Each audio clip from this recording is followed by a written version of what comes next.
네, 우리 애국투사 변호사 최진영 변호사 연결합니다. 안녕하세요. 네, 반갑습니다. 최진정입니다. 최진영 TV 요즘 저도 잘 보고 있습니다. 법적인 해석을 아주 많이 와주십시오. 예, 우리 와이프도 등록했고 구독. 고맙습니다. 자, 네. 우리 나는 이제 법조인이 아니니까 이런 걸 이제 우리 변호사신 최진영 변호사한테 이제 물어볼 수밖에 없는데 어저께 파기환송. 자, 우선 어떻게 평가합니까? 10년 묵은 채증이 확 내려가는 느낌이었습니다. 예. 늦었지만 다행이다. 네. 근데 지연된 정의는 정의가 아니라고 하지 않습니까? 네. 늦어도 너무 늦었다. 너무, 하지만 예. 저희 대 대법원장님이 그동안 늦었다라는 것을 너무나 잘 아셨고 네. 그 안타까움이 있었는지 네. 빠른 시간 지금 그 대법원의 상고심으로 올라온 지 34일 만입니까? 네. 바로 선고했다는 점에서는 의미가 있고 그리고 그 파기 환송했다는 점 그리고 또 2심 판결을 질타했다는 점은 아주 그 높이 평가합니다만 대신에 파기 자판을 해서 바로 어떻게 보면 판결을 확정해 버렸으면 좋았을 텐데 그러게. 여전히 또 파기 환송함으로써 앞으로 어떤 그 좀 논란을 특히 민주당이 불복하고 그거에 대해서 정치적 논쟁으로 끌어갈 빌미를 줬다는 점에서는 100점까지는 아니고 한 88점 정도는 네. 줄일 수 있는 것 같습니다. 이제 민주당이 이제 빌미를 줬는데 아니나 다를까 지금 이재명은 뭐라 그러냐면 그거 아무것도 아니에요. 일시적인 해프닝에 불과해요. 이러면서 대선 쭉 나간다는 건데 자, 이렇게 되면은 앞으로 어떻게 되는 겁니까? 이게 이 대선 나가서 대통령이 만약에 될 수도 있는데 이렇게 되면 어떻게 되는 거예요? 결국 무죄 추정 원칙 때문에 그런 건 아니겠습니까? 네. 결국 유죄로 확정되기 전까지는 무죄이고 그러다 보니까 뭐 가끔씩 옥중 출마도 하는 그런 해프닝이 네. 벌어지고 있는데 네. 그래서 저는 그 지속적으로 이 사건을 유죄로 파기한다고 하면은 파기 자판해서 그걸로 해서 바로 논란을 이제 매듭을 지어버려야 된다라고 그러니까. 그렇게 결국 여보세요. 이 부분 네. 그리고 상당 부분 당에게 빌미를 줬다는 점에서 상당히 좀 속상하고 안타까운 건데요. 네. 어쨌든 법적으로 봤을 때는 유죄로 확정되기 전까지는 무죄 추정이 됐고 이번 대선에 출마하는 것 자체를 가로막을 수는 없습니다. 결국 그리고 결국 우리가 그 막을 수 있는 방법은 네. 파기환송심을 빨리 진행해야죠. 빨리 진행해야 돼요. 서울고등법원으로. 예, 그런데 이제 아마 이재명이가 그렇게 되면은 그 2심 같은 경우에는 쉽게 말하면 2심이 새로 시작되는 거거든요. 그렇죠. 예. 그럼 지난번에 어땠습니까? 안 나가고 가진 이유를 통해서 재판 기피 신청하고 했던 그 사태가 다시 어떻게 보면 반복될 가능성이 있는데요.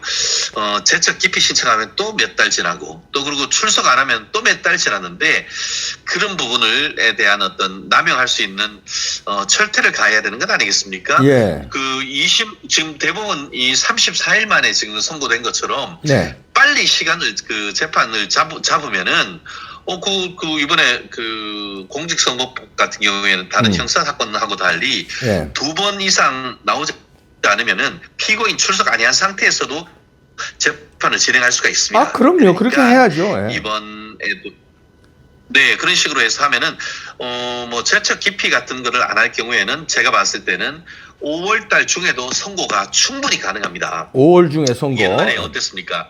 네, 왜냐? 네. 박근혜 전 대통령 대해서도 집중 심리를 한다라고 하면서 어떻게 했죠? 일주일에 2번 재판했습니다. 그렇죠. 그럼 빨리 들어오면은 바로 아마 오늘 정도의 그 사건을 바로 서울고등으로 보낼 수 있을 거예요. 그리고 재판부가 결정되면은 신속하게 재판 기일을 다음 주에 지정을 하는 거예요. 그럼 그렇지. 그때 안 나오면은 그 다음 한 번 또 지정하고 그러고 나서 또 안 나오면은 바로 그냥 그 재판 피고인 없이 진행해가지고 선고를 하면은 제가 봤을 때는 빨리 할 경우에는 5월 중으로도 환송했는 서울고등법원 2심 판결 충분히 선고 가능할 것이라고 저는 예측을 합니다. 자, 그렇게 해서 이제 5월 중에 선거 날 전에 이재명이가 선거법으로 아웃된다. 그러면 민주당은 후보 네네. 없이 이번 대선을 치르게 되는 경우가 생기는 건데. 다만 이제 말씀드렸듯이 음. 유죄가 확정이 돼야 되는 거라서 음. 뭐 또 예를 들어서 1심처럼 징역 1년 집행유예 2년 정도 나오면 이재명은 또 대법원에 또 상고할 거 아닙니까? 예. 그때에 이제 대법원은 최대한 빨리 선고할 수밖에 없을 것 같은데요. 네. 그렇다 하더라도 어쨌든 물리적으로 봤을 때 대법원 선고가 6월까지 날 수 있을지에 대해서는 저도 확신은 못합니다. 하지만 한번 해보는 거죠. 왜냐? 네, 지난번에 오늘 어제 대법원 판결에 어떤 내용이 있었냐면은요. 해설을 하면서 네. 우리가 왜 빨리 했느냐. 이게 국민들의 혼란도 있고 사법 신뢰도 떨어진다. 그래서 빨리 해야 된다라고 하면서 해외 사례를 얘기를 했습니다. 해외 사례 중에 대표적인 케이스가 2000년에 네. 미국의 공화당 부시 네. 또 민주당의 엘 고가 맞붙었습니다. 그런데 네. 그때 개표 관련해서 문제가 있었고 그게 연방 대법원에 갔을 때 3일 만에 그냥 끝내버렸습니다. 네. 3일 만에 30일도 아니고 3일 만에 해서 논란을 잠재웠습니다. 그런 의지로 우리 법원도 신속하게 재판한다고 하면은 6월 3일 대법원 어떻게 우리 대선 있기 전에도 대법원까지도 선고할 수 있는 그런 의지를 가지고 지금 법원은 해야 된다. 안 그러면 오늘 최강욱 전 민주당 의원이 선고했는 페이스북 글 썼는 거 혹시 보셨습니까? 못 봤어요. 뭐 소개해 주세요. 만약에 이렇게 빨리 선고를 하면은 뭐 네. 어떻게 하느냐?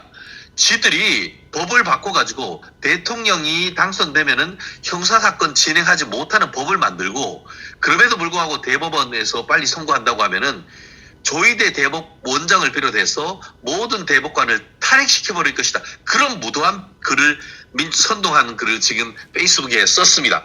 그런 일을 안 당하려고 하면은 대법원은 어떻게 해야 되죠? 이 사건 최대한 빨리 해가지고 대통령 선거 전에 판결 반드시 선고하는 그런 결기를 저는 사법부가 보여줘야 된다고 생각을 합니다. 그러니까 왜 조이대가 참 빨리 파기자판으로 끝냈어야 되는데 이게 똥을 싸고 말이야 밑을 안 닦아가지고 말이에요. 이게 이렇게 네, 맞습니다. 나라가 계속 혼란되게 만드는 거 아니에요, 조이대가. 왜 맞습니다. 깔끔하게 참 끝을 그런 못 부분에 있어서 내냐고요. 네, 이게 참 미치겠어요. 일도 양단적으로 끝내버려야 되는데 네. 중도 반단적으로 해버리니까 이런 일이 또 벌어지고 결국 그로 인해 가지고 민주당에 의해서 사법부가 유린되는 사태가 지금 벌어지고 있는 건 아니겠습니까? 그러니까요. 네. 어제 저도 깜짝 놀랐습니다. 그 판결이 있고 나서 제가 채널A와 TV조선 판결하는 동안 민주당 국회의원들이 페이스북에 올린 글을 보니까 가관이에요. 가관이에요. 대법원장님과 대법관들을 이것들이다라고 하고 30일 뒤에 보자. 그리고 대법원장님을 윤석열이 친구다라고 하면서 내란 동조 세력이라고 하면서 지들이 대통령이 되면은 마치 또 이들을 탄핵하고 내란으로 몰아가지고 기소하고 구속할 것이라는 것을 예고하는 걸 보면서 이 사람들의 헌법에는 법치주의 상권 분립은 아예 쓸어버린 것이 아닌가 하는 생각이 들더라고요. 네. 이런 무도한 사람들이 어디 있습니까?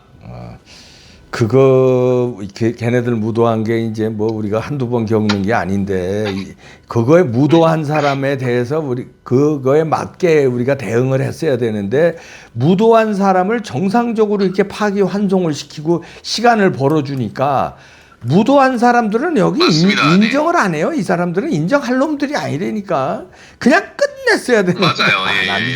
자, 그러면 이제 정말 너무 아쉽더라고요. 그런 부분이. 그런 면에서 앞으로 그럼 대선 전까지도 혼란 상황이 이어지고 대선 후에도 만약에 이재명이가 대통령 된다면 대선 후에도 네네. 혼란 상황이 계속 이어지는 거 아닙니까? 이 나라가. 그래서 지금 헌법 84조에 대통령은 내란 또는 내란죄를 제외하고는 재직 중에 소추당하지 아니한다 이렇게 돼 있거든요. 네. 근데 그러면은 근데 그걸 가지고 지금 그 대통령 되면은 기존 재판도 정지된다 이런 헛소리를 하고 있는데 헌법 84조 초등학교한테 물어보십시오. 그 뭐라고 돼 있어요? 내란 외환죄 외에는 소추당하지 않는다. 그럼 내란죄 외고 그리고 대통령이 되기도 전에라고 한다고 하면 반대 해석이 하면은 그 절차는 그대로 진행된다는 게 헌법 해석이고 헌법 정신에 맞는 거죠. 그리고 지난번에 2017년에 그 문재인이가 탄핵된 이후에 나왔을 때 그때 그 새누리당 후보가 홍준표 후보였습니다. 홍준표 후보가 그때 이른바 성완종 리스트에 올라 있는 걸로 해가지고 그 재판을 받고 있었거든요. 그때 민주당이 뭐라고 했어요? 아, 홍준표는 대통령 되면 안 된다. 왜냐? 대통령 지금 그 재판을 받고 있으니까 대통령 되면은 재판 계속 진행되고 그걸로 유죄받으면 대통령직 떨어지는데 그런 사람한테 찍겠냐라고 해서 대통령이 된다 하더라도 이전에 했던 형사사건이 진행된다고 했던 인간들이 그때는 맞고 지금은 틀렸습니까? 헛소리를 하는, 그러면서 법까지도 바꾼다는 이런 무도한 사람들이 정권을 잡으면 됩니까? 안 됩니까? 그러니까. 있을 수 없는 일이죠. 그렇기 네. 때문에 원천적으로 정권을 잡지 못하도록 국민의힘 지지자뿐만 아니고 많은 국민들, 심지어 민주당 지지하는 사람들도 정신 똑바로 차려야 되는 겁니다. 네, 그런 것들이, 그런 1인을 위한, 이재명만을 위한 입법을 만들겠다는 그런 사람들이 그 칼날이 본인들한테는 안 올 것 같습니까? 그러니까. 지금 우리 그 진행하고 있는 우리 이 박사님과 저한테도 칼날이 올 수 있는 거예요. 그렇죠. 정말 무솔리니, 히틀러 같은 시대가 벌어질 수 있다는 것을 우리는 경각심을 가져야 되는 거예요. 그러니까. 아, 이거 참 야단났네. 참 야단났네. 열받습니다, 진짜. 자, 열받습니다. 자, 이 혼란 상황은 뭐 어쩔 수 없이 저 대선 전후까지도 이어질 상황이에요. 그러면 1차 혼란 상황을 막는 거는 대선에서 이재명을 떨어뜨리는 건 1차 혼란 상황을 막는 건데, 자, 그러려면 또 부정선거도 막아야 되고 첩첩산중입니다. 첩첩산중. 아이고, 큰일 났습니다. 네네네네. 네, 감사합니다. 그래도 우리에게는 희망이 있습니다. 그럼요. 네. 네. 고맙습니다. 네, 고맙습니다. 네. 자, 우리 최진영 변호사가 잘 해석해 주셨는데요. 일단은 다행이지만, 앞으로 첩첩산중이다. 그런데 미국에서 3일 만에 이렇게 대법원에서 끝낸 사례가 있기 때문에, 왜냐하면 중요한 시점에는 3일 만에 끝낼 수도 있다. 그러니까 우리도 3일 만에 끝내야 된다. 그러니까 제일 깔끔한 거는요, 5월 11일 후보 등록 전에 깔끔하게 빨리 고법에서 결정해서 대법 올리고 대법에서 빨리 결정해서 후보 등록 교체, 그러니까 민주당에도 기회를 주고, 그래야지 후보 없이 니네 어떻게 치룰래. 그리고 부정선거 막아야 됩니다. 부정선거 안 막으면요, 첩첩산중이네. 첩첩산중. 어떻게 이게 끝내질 못하냐. 밑 좀 닦읍시다. 좀 화장실 갔다 오면. 저는 비데까지 해요. 비데 없는 화장실 가면 이거 벗고서, 야, 뒷물에 뒷물.